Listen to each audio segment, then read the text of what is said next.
ఆ సీతాదేవిని అనుమానించినాడు వాడు మనిషేనా అండి? ఆమె గురించి మాట్లాడితే వాడు ఈ దేశం గుర్రాడని నేను చెప్తున్నా కదా. ఇక్కడికి వచ్చి మాట్లాడను, నాకే కత్తెరతో చేసి ఆడబెడతాం. వీడు పుట్టింది ఒక అమ్మకు కాదా, అయ్యకు పుట్టిండా?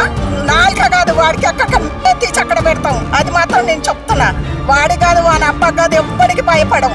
వాడు ఇండియానే. ఇండియా నా కొడుకైతే అట్లా మాట్లాడతాడా? వాడు ఇండియా ఎక్కడైండు? ఇండియా రాకుండా దొంగ కుక్కలాగా ఎక్కడో దాచుకొని మాట్లాడుతుండు. ఇక్కడికి వచ్చి మాట్లాడవాను. భయపడొద్దు. శివాజీ గారు ఎందుకు భయపడాలి? మనం తప్పు మాట్లాడితే భయపడాలి.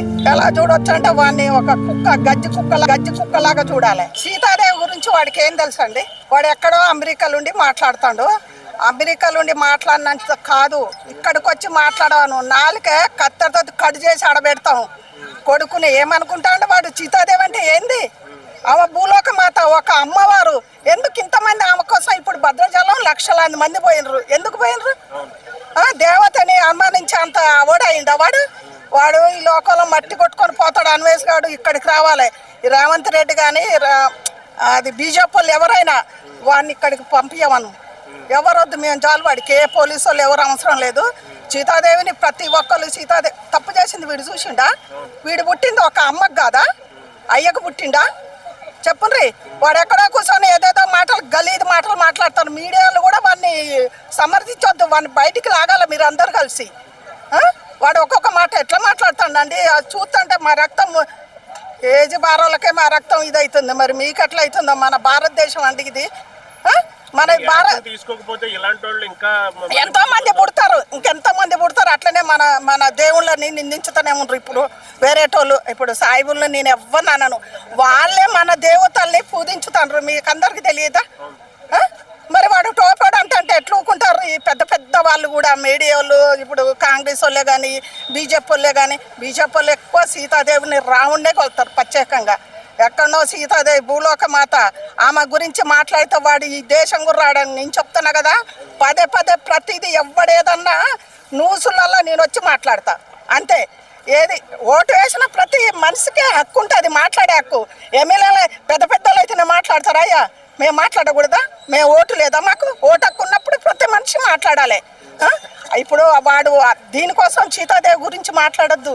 ఆడపిల్లల గురించి మొన్న అమ్మాయిని మీకు మొన్న చెప్పాను కదా, న్యూస్లో చంపిండ్రు. దాని గురించి మాట్లాడవాను.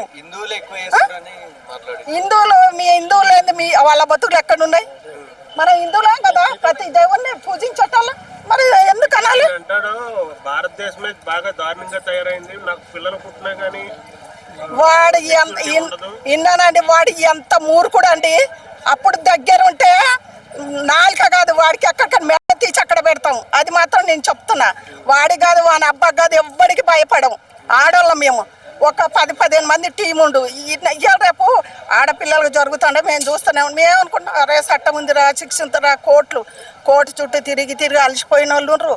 పెద్ద ఏజ్ వాళ్ళు డబ్బు పెట్టి సంపుద్దాన్ని చూసేటోళ్ళు కూడా ఉన్నారు. మనం ఏమనుకుంటాం, పోలీసు వాళ్ళు, ఎస్పీలు, సిఐ వాళ్ళు చూసుకునేంతవరకు చూసుకుంటారు. మేమున్నాం, ఒక టీమే ఉన్నది. ఎక్కడ ఏదైనా మేము అక్కడ ఉండి వాడిని దేశం మీరు పిలిపి మీడియా మొత్తం. ముందు కూడా చైనా వెళ్ళినప్పుడు చైనా వాళ్ళు చాలా గొప్ప వాళ్ళు, కష్టపడతారు అది ఇది అని చెప్పి మన ఇండియాలో కష్టపడతలేదా? ఎక్కడండి కష్టపడి బతుకుతాడు సుతారు పనికి పోయి. వాడు ఇండియానే. ఇండియా నా కొడుకైతే అట్లా మాట్లాడతాడా? వాడు ఇండియా ఎక్కడైండు? ఇండియా రాకుండా దొంగ కుక్కలాగా ఎక్కడో దాచుకొని మాట్లాడుతుండు. ఇక్కడికి వచ్చి మాట్లాడవాను. ఇందువల్ల మాటలేందో దెబ్బేందో చూడవాను. అప్పుడు తెలిసిపోతుంది వాడికి. ఎక్కడో టోపీ పెట్టుకొని అయినా ఈ యూట్యూబర్లు అందరూ వానికి పైకి తెచ్చింది ఎవరండి? అవునా కాదా? వీళ్ళందరూ వాడికి ఓట్లు వేసి పెంచి వాడికి ఇది వస్తుంది కదా. ఇంకెక్కడ ఆగుతుండు? అంటే అతను వీడియోలో ఆడపిల్లల్ని పక్కన వేసుకుని తిరిగి చాలా నీచంగా మాట్లాడేవాడు. ఇవాళ అలాంటి మాటలు మాట్లాడుతున్నాడు. ఎలా చూడొచ్చు అంటే వాడిని ఒక గజ్జి కుక్కలాగా చూడాలి. అంటే మరి ఆయన క్షమాపణలు కోరుతున్నాడు కదా. ఏంటండి మనిషిని చంపేసి నీ ఆయన ఏదో తెలవక చంపిందంటే లోకం ఒప్పుకుంటారా? ఆ సీతాదేవిని అనుమానించినాడు వాడు మనిషేనా అండి? ఇక సీతాదేవినే అలా అన్నాడు. మరి మమ్మల్ని ఎట్లా చూస్తాడు? ఆడపిల్లల్ని ఎలా చూస్తాడు వాడు? ఒక దేవతల్ని. ఆ రోజు ఆడపిల్లల్ని అన్నందుకు నాగబాబు గారు ముందుకు వచ్చారు కదా. ఈ రోజు సీతాదేవిని అన్నందుకు నాగబాబు ఎందుకు ముందుకు రావట్లేదు? అదే కదా నేను అది నాగబాబే కానీ ఎవరే కానీ ఒక దేవతని నిందించుతంటే అన్నాడు. ఒక అనసూయ కోసం ముందుకు వచ్చిండ్రు.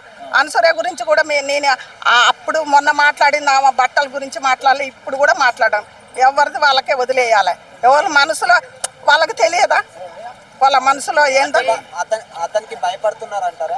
ఇప్పుడు భయపడ్డో పడపడం కానీ ఇప్పుడు అనసూయ ఎక్కడనో దాగి ఉన్నది ఇప్పుడు మొత్తం వచ్చేసింది.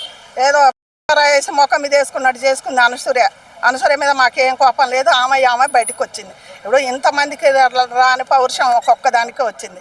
మరి ఎంతమంది లేరండి? జయసుధ ఇవాళ చిరంజీవి గారి భార్య ప్రతి ఒక్కళ్ళు శివాజీ గారికే మాట్లాడినారు. ఎందుకు చేసిండ్రు సపోర్ట్? వాళ్ళు అడగొచ్చుగా ఇది తప్పు అని అడగొచ్చుగా. జయసుధ కూడా ప్రతి ఒక్కళ్ళు ఆయనకే అంటే చిన్న మాట జారిందని ఆ రోజు కూడా అనగానే ఆయన సారీ చెప్పిండు. అంతటితో వదిలేస్తే అయ్యపోవు. దీన్ని తీసి తీసి తీసి ఏంది మహిళా కమిషన్ దగ్గర తీసుకుపోయాడు. శివాజీ గారు అంటున్నారు నేను మంచి చెప్పను ఇంకొకసారి అని చెప్పేసి చెప్తున్నారు. శివాజీ గారు భయపడొద్దు. శివాజీ గారు ఎందుకు భయపడాలి? మనం తప్పు మాట్లాడితే భయపడాలి. తప్పు మాట్లాడనంతసేపు మనం తప్పు చేస్తే భయపడాలి. తప్పు చేయండి ఎందుకు భయపడాలి? శివాజీ గారే కానీ నేనే కానీ ప్రతి ఒక్కళ్ళు ఈడ ముసుగులో వెనకబడి ఉంటేనే ఇంత కాడికి వస్తుంది. ఎందుకు మాట్లాడాలి? శివాజీ గారు ఎందుకు మాట్లాడకూడదు? తప్పు ఉంటే అనొచ్చు, లేక ధైర్యం ఉంటేనే ఏదన్నా ముందుకు వచ్చి మాట్లాడాలి. నేను చెప్తున్నా కదా. ఇప్పుడు నాగబాబు గారికి నాగబాబు సమాజ్గా ఉన్నోడు ఇప్పుడు బయటకు వచ్చిందా? ప్రతి ఒక్కళ్ళతో మాటలు పడుతుండ అవసరం ఆ నాగబాబు గారికి కూడా మాకంటే అభిమానం. అందుకే ఆయనని ఒక మాట కూడా మేము అనటాలి. ఎందుకు అనటాలి? వాళ్ళ ఇప్పుడు పవన్ కళ్యాణ్ సనాతన ధర్మం చెప్పలేదా? వాళ్ళ తమ్ముడు ఏం చెప్పిండు? సనాతన ధర్మం గురించే కదా చెప్పింది. మరి ఇంకేంది? వాళ్ళ తమ్ముడినన్న మైండ్లు పెట్టుకొని మాట్లాడాలి. ఇంకా ఏదో దబ్బుక్కున ఆయన అనేసిండు. ఆయనకు చాలా మంది కౌంటర్ ఇస్తా అంటే నేనే ఇంకా వాళ్ళ కూతుర్లని గీతుర్లని మనం అనొద్దు కదా. వాళ్ళకి తెలిస్తే చాలని నేను అనుకుంటున్నా. వాళ్ళకి తెలుసుకుంటే చాలు. మనం అవన్నీ అనొద్దు. అనాలంటే చాలా మనకెందుకు. ఆయన కోసమే ఏం చేయాలంటే మీరు మన ఇండియాని పంపించమను వాడిని నా కత్తెరతో కట్ చేద్దాం. అంటే అదే కదా, వేరే దేశంలో ఉన్నారు ఎవరో ఏం చేయలేరు అని చెప్పాలనుకున్నారు. అదే ఇప్పుడు టైంలో అయిపోమ్మ రవి కూడా అంతే దిగమా కదా, వేరే కంట్రీస్లో ఉన్న ఎవరో ఏం చేయలేరని. సో ఆయన కూడా అలాగే అనమాట. బట్ ఆయన పాజిటివ్ పర్సన్, నెగిటివ్ పర్సన్. అలాంటి వాడికి అసలు ఆడవాళ్ళ గురించి వ్యక్తిత్వం గురించి మాట్లాడే అర్హత ఉందనుకోవచ్చు. అసలు ఒక అమ్మాయిని ఒక వీడియోలో చూపించడం జరుగుతుంది. అవునవును. బట్ ఇలాంటి దాని గురించి మనం బతుకు జట్కా బండి అలాంటి ప్రోగ్రామ్స్ ఉంటాయి కదా. సో అలాంటివి కాకుండా ఈ అన్వేష్ గురించి ఒక లైవ్ టెలికాస్ట్ చేస్తే బెటర్ అని చెప్పి అనుకుంటున్నా. అంటే అన్వేష్ కి ఇక్కడ ఇండియన్ గవర్నమెంట్ ఇచ్చే శిక్షలు కాకుండా యుఏఈలో ఇస్తారు కదా, అలాంటి శిక్షలు అక్కడే నడి రోడ్డు మీద లేదన్న. ఇప్పుడు మనకు కొన్ని ఎమోషన్స్ ఉంటాయి. ఏది జరగాలని ఇండియాలో తిట్టాడు కాబట్టి అదేదో ఇండియాలోనే చేసేస్తే అయిపోతుంది కదా.